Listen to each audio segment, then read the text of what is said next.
बच्चों कैसे हो आप लोग। आज की इस वीडियो में लेके आया हूँ क्लास 10th में सबसे important chapter trigonometry.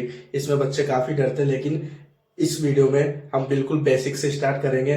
Basic formulas, identities के बारे में सबसे पहले बात करते हैं। ट्रिग्नोमेट्री होती क्या है? ट्रिग्नोमेट्री ट्रिगोन प्लस मेट्रोन से मिलकर बनी है। मतलब ट्राइंगल के 3 साइड्स को मेजर करना और एंगल्स को, उसको ट्रिग्नोमेट्री बोलते हैं। ठीक है, तो अगर मैं बात करूँ इसकी आगे, तो इसमें हम क्या पढ़ते हैं बेटा? ट्राइंगल के एंगल एंड 3 साइड्स के आपस में जो इंटर रिलेशनशिप होती है उसको ही हम ट्रिग्नोमेट्री बोलते हैं। प्राइमरी हम बात करते हैं राइट एंगल ट्राइंगल पर। ठीक है, आइए देखते हैं। मैंने डेफिनेशन भी लिखी हुई है आपके लिए। Trigonometry is a branch of mathematics study relationship between angles and side length of triangle, primarily right angle triangle. ठीक है, अब यहाँ पे कुछ बेसिक 6 ट्रिग्नोमेट्री रेशियोज होते हैं बेटा।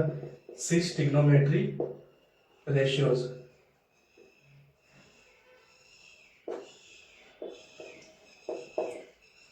ठीक है, सबसे पहले हम राइट एंगल बनाता हूँ बेटा। एक मैंने इस तरीके से राइट एंगल ट्राइंगल ड्रॉ किया, ए बी सी। इसमें एंगल बी 90 डिग्री और एंगल सी को मैं थीटा कंसीडर कर रहा हूँ। ठीक है, अब सबसे पहले हम किसको हाइपोटेनस, किसको बेस और किसको परपेंडिकुलर बोलेंगे। देखिए, एंगल के जस्ट सामने वाली साइड को हम बोलते हैं बेटा परपेंडिकुलर, एंड परपेंडिकुलर के जस्ट अपोजिट साइड को हम बोलते हैं बेटा हाइपोथेनस, एंड एडजेसेंट साइड को हम बोलते हैं बेस। ठीक है, तो इस तरीके से हम ट्राइंगल समझ सकते हैं। अब 6 ट्रिग्नोमेट्री रेशियोज क्या होते हैं उसको समझने के लिए सबसे पहले मैं आपको बता देता हूं, जो आपको याद रखना, पीबीपी अपॉन एचएचबी। इसी का ही हम काफी बार यूज करेंगे। आपको ये ध्यान रखना है शॉर्ट, इसको कैसे याद कर सकते हैं? पंडित बद्री प्रसाद अपॉन हर हर बोले। ठीक है, तो इस तरीके से आप इसको याद कर सकते हैं। अब 6 ट्रिग्नोमेट्री रेशियोज की बात करते हैं। सबसे पहले साइन थीटा। साइन थीटा क्या होता है बेटा? फर्स्ट वाला परपेंडिकुलर अपॉन हाइपोथेनस, तो परपेंडिकुलर अपॉन हाइपोथेनस। अब परपेंडिकुलर की बात करें, परपेंडिकुलर यहाँ क्या है? A B upon hypotenuse AC. इसी तरीके से कोस थीटा। कोस थीटा क्या होता है बेटा? बेस अपॉन हाइपोथेनस, ये वाला पार्ट। तो बेस अपॉन हाइपोथेनस। अब बेस क्या है यहाँ पर? बीसी, और हाइपोथेनस बेटा एसी। इसी के तरीके से टेन थीटा। तो इस तरीके से आपको बीबीपी अपॉन एचएचबी याद रखना है बेटा। ठीक है, perpendicular upon base, perpendicular upon base. तो परपेंडिकुलर क्या है? A B upon base BC. इसी तरीके से मैं यहां पे लिख देता हूं कोट थीटा। ठीक है, कोट थीटा क्या होता है बेटा? Just opposite. अब टेन का जस्ट उल्टा होगा, तो बेस अपॉन परपेंडिकुलर। बेस क्या है मेरे पास? बीसी, परपेंडिकुलर है मेरे पास ए बी। अब सेक थीटा। सेक थीटा क्या होता है? किसका अपोजिट होगा? कोस का अपोजिट, हाइपोथेनस अपॉन बेस। हाइपोथेनस क्या है मेरे पास? एसी, बेस क्या है? बीसी। इसी तरीके से last cosec theta. Cosec theta क्या होता है बेटा? साइन का opposite, hypotenuse upon perpendicular. Hypotenuse क्या है मेरे पास? AC upon perpendicular A B. तो इस तरीके से बेटा हम 6 ट्रिग्नोमेट्री रेशियोज को समझ सकते हैं। आगे धीरे धीरे और बहुत सारी चीजें एक्सप्लेन करूंगा मैं। ठीक है, तो आइए चलते हैं आगे। आगे हम बात करते हैं बेटा inter relationship between basic trigonometry से। अब इसके लिए मैं आपको बताया था, मैं एक हेक्सागोनल ड्रॉ करके आपको समझाता हूँ। ठीक है, तो मैं पहले एक हेक्सागोनल ड्रॉ करूंगा बेटा।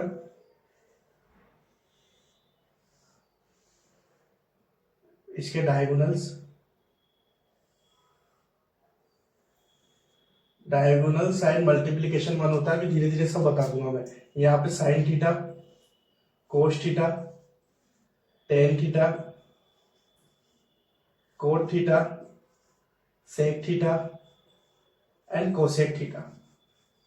तो इस तरीके से आप ध्यान रख सकते हैं। सी वाला पार्ट राइट हैंड पे, बाकी एलएचएस वाली साइड लेफ्ट हैंड पे। ठीक है, तो अब इसको बेसिक इंटर रिलेशनशिप क्या होती है? देखो, साइन को जब मैं चेंज करूंगा तो साइन किस में चेंज होता है बेटा?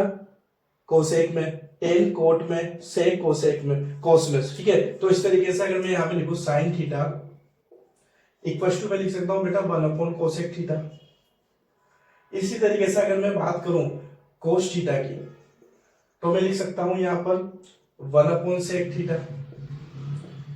ठीक है, अगर मैं टेन थीटा की बात करता हूं तो मैं उसको लिख सकता हूं, मैं चेंज करूंगा क्वेश्चंस में, टेन को मैं लिख सकता हूं बेटा 1/कोट थीटा। और इसी तरीके से अगर मैं इस तरीके से बात करूं सेक थीटा, तो सेक थीटा को अगेन मैं क्या लिख सकता हूं 1/कोस थीटा, कोसेक थीटा को 1/साइन थीटा, एंड क्या बचा last cot theta, cot theta को 1/टेन थीटा। तो ये 6 ट्रिग्नोमेट्री रेशियोज के बीच में आपस में एक रिलेशनशिप होता है, किसको किस में चेंज कर सकते हैं ये आपको ध्यान रखना है। ठीक है बेटा, चलते हैं आगे फॉर्मूलाज देखते हैं। अगर मैं यहाँ पर बेटा क्लॉकवाइज की बात करता हूँ, क्लॉकवाइज ये लिख लेते हैं अपन क्लॉकवाइज, तो क्या क्या फॉर्मूलाज मेरे पास निकल के आएंगे बेटा 12 तक आपके काम आएंगे ट्रिग्नोमेट्रीज में। अगर मैं बात करूं साइन थीटा, तो साइन थीटा इक्वल टू क्या होगा बेटा जस्ट बाद वाला कोस अपॉन कोट, तो यहाँ पे हो जाएगा बेटा कोस थीटा अपॉन कोट थीटा। अगर मैं बात करूं कोस थीटा, तो कोस थीटा क्या हो जाएगा cot upon cosec, cot theta upon cosec theta. इसी तरीके से अगर मैं बात करूं कोट थीटा की, तो कोट थीटा हो जाएगा cosec theta upon sec theta. ठीक है, अगर मैं कोसेक की बात करूं is equal to sec theta upon tan theta. ठीक है, अब अगर कोसेक सेक थीटा की बात करें अगर मैं यहाँ पर sec theta is equal to tan theta upon sine theta. Tan theta की अगर मैं बात करता हूं तो वो क्या होता है बेटा sine theta upon cos theta. ये सबसे ज्यादा इंपॉर्टेंट है, ये काफी बार इस क्वेश्चन में हम यूज करेंगे। ठीक है, अब एक को अपन प्रूव करके देख लेते हैं कि ये बात सही भी है या नहीं है। ठीक है, यहां पे करते हैं प्रूफ। देखो मैंने क्या बताया था अभी, पीबीपी अपॉन एचएचबी, ये आपको हमेशा ध्यान रखना है। टेन थीटा क्या होता है परपेंडिकुलर अपॉन बेस, तो यहाँ पे मैंने लिख दिया बेटा perpendicular upon base is equal to sine theta perpendicular upon hypotenuse, perpendicular upon hypotenuse divide cos theta base upon hypotenuse. जब ये हाइपोटेनस से हाइपोटेनस कैंसिल तो मेरे पास क्या बचा perpendicular upon base is equal to perpendicular upon base. तो इस तरीके से इसका प्रूफ भी अपन देख सकते हैं। ठीक है, तो आइए चलते हैं आगे। इसी तरीके से अगर बेटा मैं बात करूं एंटी क्लॉकवाइज की, तो एंटी क्लॉकवाइज इस तरीके से चलेंगे अपन, है ना। तो अगर मैं यहाँ पे बात करता हूँ बेटा साइन थीटा की, तो साइन थीटा क्या होगा tan upon sec, tan theta upon sec theta होगा। टेन थीटा क्या होगा इस केस में मेरे पास sec theta upon cosec theta. अब ये अपन ने प्रूव करके देखेंगे एक को। ठीक है, इसी तरीके से सेक थीटा की अगर मैं बात करूं, सेक थीटा क्या होगा cosec theta upon cot theta. Cosec theta की अगर मैं बात करूं तो कोसेक थीटा क्या होगा cot theta upon cos theta. इसी तरीके से कोट थीटा क्या होगा बेटा मेरे पास cos theta upon sine theta, and cos theta क्या होगा मेरे पास साइन अपॉन टेन। अब एक को प्रूव करके देख लेते हैं। यहाँ पर मैं इसको कोट को प्रूव करके देख रहा हूं। मैंने क्या बोला था पीवीपी अपॉन एचएचबी, इसका अपन को ध्यान रखना है। कोट थीटा क्या होता है बेटा बेस अपॉन परपेंडिकुलर, तो लिखा बेस अपॉन परपेंडिकुलर, इसको प्रूव करके देख रहा हूं मैं। ठीक है, is equal to cos theta क्या होता है base upon hypotenuse upon sine theta क्या होता है बेटा परपेंडिकुलर अपॉन हाइपोटेनस। हाइपोटेनस से हाइपोटेनस कैंसिल आउट, तो base upon perpendicular equal to base upon perpendicular. तो इस तरीके से हम इन फॉर्मूलाज को समझ सकते हैं ना। किस तरीके से और ज्यादा समझेंगे, ये तीन आइडेंटिटी बताऊंगा, तीन आइडेंटिटी से 9 फॉर्मूलाज बनेंगे। ठीक है, तो सबसे पहले इधर मैं इस तरीके से क्लॉकवाइज राउंड करूंगा, फिर एक ब्लॉक छोड़ के अगेन मैं इस वाले में ले रहा हूं। ठीक है, फिर एक ब्लॉक छोड़ के मैं इस वाले को कंसिडर कर रहा हूं। ठीक है, अब जब मैं बात करूंगा स्क्वायर करके sine square theta plus cos square theta किसके इक्वल है 1 के। देखो मैं लिखता हूं first formula sine square theta plus cos square theta equal हमेशा बात करते हैं इसकी। अब अगर मेरे को साइन स्क्वायर थीटा की वैल्यू निकालनी है तो मैं क्या यूज करूंगा, 1 माइनस कोस स्क्वायर थीटा। अगर मेरे को कोस स्क्वायर थीटा की वैल्यू निकालनी है तो मैं क्या यूज करूंगा, 1 माइनस साइन स्क्वायर थीटा। तो इस तरीके से मेरे को 3 फॉर्मूलाज तो ये मिले। सेकंड, अब मैं यहाँ पे बात करता हूँ 1 plus coat square theta, 1 plus coat square theta इसका क्या होता है बेटा, कोसेक स्क्वायर थीटा। बहुत इंपॉर्टेंट फॉर्मूलाज है ये। अब यहाँ से अगर मेरे को 1 कोसेक स्क्वायर थीटा, मैं लिखूँ यहाँ से cosec square theta minus cot square theta, तो इक्वल टू क्या हो जाएगा 1। और अगर मैं यहाँ से ओनली कोट स्क्वायर थीटा की वैल्यू निकालूं तो cosec square theta minus 1 is equal to क्या हो जाएगा बेटा, कोट स्क्वायर थीटा। ठीक है, इस तरीके से मैं आगे चलता हूँ। ये ब्लॉक छोड़ा, tan square theta plus 1, tan square theta plus 1 is equal to क्या होता है बेटा, सेक स्क्वायर थीटा। आपको क्या ध्यान रखना है, साइन और कोस का रिलेशन है, कोट और कोसेक का, टेन और सेक का। ठीक है, तो यहाँ से टेन स्क्वायर थीटा की वैल्यू क्या निकाल सकती है मेरे पास, सेक स्क्वायर थीटा माइनस 1। और अगर मेरे को टेन स्क्वायर थीटा कहीं पर होगा, tan square theta minus sec square theta, तो मैं यहाँ पे क्या पुट कर दूंगा 1। तो इस तरीके से मैं आगे समझ सकता हूँ। और अब इसी को कंटिन्यू करते हुए 3 फॉर्मूले बहुत इंपॉर्टेंट है। मैंने बताया डायगोनल साइन मल्टीप्लीकेशन 1 होता है, तो मैं किस तरीके से समझ सकता हूँ, fourth sine theta into diagonal में कोसेक थीटा इक्वल टू 1 होता है बेटा। इसी तरीके से cos theta into sec theta equal to 1 होता है। और साइन हो गया, कोस हो गया, क्या बचा 10, 6 नंबर पे tan theta into cot theta is equal to 1। इनका भी हम काफी जगह यूज करेंगे बेटा। ठीक है, आगे चलते हैं आगे। सबसे इंपॉर्टेंट आप समझ सकते हैं कॉम्प्लीमेंट्री एंगल। सबसे पहले कॉम्प्लीमेंट्री एंगल्स क्या होता है, कॉम्प्लीमेंट्री एंगल्स बेटा वो होते हैं दो एंगल्स का सम 90 डिग्री हो।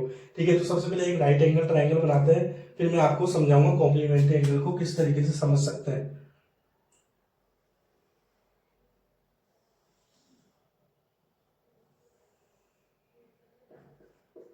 ए बी सी, ये 90 डिग्री हो गया बेटा। ये एंगल अगर थीटा मैंने कंसिडर किया तो फिर ये क्या होगा बेटा, 90 माइनस थीटा। क्योंकि वैसे भी हम क्या जानते हैं, ट्राइंगल के तीनों एंगल का सम तो 180 डिग्री होता है। 90 हो गया थीटा, 90 माइनस थीटा, तो इन दोनों एंगल ये आपस में एक दूसरे के कॉम्प्लीमेंट्री एंगल। अब हमको ये तो पता ही है परपेंडिकुलर बेस और हाइपोटेनस किस तरीके से देखते हैं, मैंने स्टार्टिंग में समझा दिया था। तो अब उस तरीके से मैं बताता हूँ आपको कॉम्प्लीमेंट्री एंगल कैसे साइन कोस में चेंज होता है बेटा, कोस साइन में, टेन कोट में, कोट टेन में, सेक कोसेक में, कोसेक सेक में। अब देखो देखते हैं सब सच क्लियर। अगर मैं यहाँ पे समझता हूँ बेटा साइन थीटा, तो साइन थीटा क्या लिखोगे आप यहाँ पे, पीवीपी, ये लो ये भी लिख देते ताकि आपको समझने में आसानी होगी, पीवीपी अपॉन एचएचपी। साइन थीटा होता है परपेंडिकुलर अपॉन हाइपोटेनस। परपेंडिकुलर क्या है मेरे पास, ए बी, तो लिखा बेटा A B upon hypotenuse A C. ये किस केस में, जब परपेंडिकुलर अपॉन हाइपोटेनस साइन की बात कर रहे हैं। अब इसी को अगर मैं ना क्या लेता हूँ बेटा, कोस 90 माइनस थीटा, तो देखना कोस 90 माइनस थीटा की अगर मैं बात करता हूं तो कोस 90 माइनस थीटा की अगर बात करेंगे तो कोस क्या होगा, कोस होता है बेस अपॉन हाइपोटेनस। ठीक है, अब बेस देखना इस केस में 90 की तो सामने वाला साइड तो क्या हो गया, परपेंडिकुलर। ठीक है, और ये वाला साइड क्या हो गया, हाइपोटेनस, और ये बेस हो गया। तो इस केस में अगर मैं बात करूंगा कोस बेस अपॉन हाइपोटेनस, तो इसका बेस क्या हो गया, A B upon hypotenuse, hypotenuse again AC. तो इस तरीके से मैं क्या लिख सकता हूं, ये दोनों इक्वल है, लिख सकता हूं। तो इस तरीके से आगे बढ़ता हूं मैं। अगर मैं यहां पे लिखूं टेन पे बात करते हैं, tan theta is equal to, tan theta क्या होता है, perpendicular upon base, perpendicular upon base.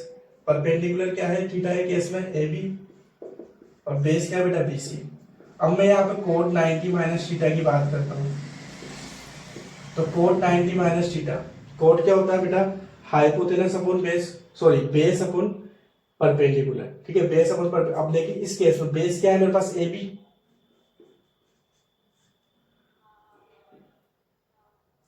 ठीक है, और आगे परपेंडिकुलर क्या होगा इस केस में मेरे पास, बी सी, ये वाली लाइन। BC। तो अगेन ये दोनों इक्वल है। ठीक है, एक और बात कर लेते हैं सेक की। अगर मैं सेक थीटा कंसीडर करता हूं, सेक थीटा क्या होता है बेटा, हाइपोटेनस अपॉन बेस। हाइपोटेनस क्या है मेरे पास यहाँ पर AC, बेस क्या है मेरे पास बेटा BC। अगर मैं इसमें बात करूं कोसेक 90 माइनस थीटा की, तो कोसेक क्या होता है, हाइपोटेनस अपॉन परपेंडिकुलर। अब इस केस में हाइपोटेनस क्या है मेरे पास AC, और परपेंडिकुलर क्या है 10 अपोजिट BC। तो अगेन ये दोनों आपस में इक्वल। तो मेरे पास फॉर्मूले क्या निकल के आएंगे, मैं फॉर्मूला लिख देता हूं, sine theta is equal to cos 90 minus theta, cos theta is equal to sine 90 minus theta. इसी तरीके से tan theta is equal to cot 90 minus theta, cot theta is equal to क्या लिखेंगे बेटा, tan 90 minus theta, last sec theta is equal to cosec 90 minus theta and cosec theta is equal to sec 90 minus theta. तो इस तरीके से बेटा 6 formulas है, very very important है।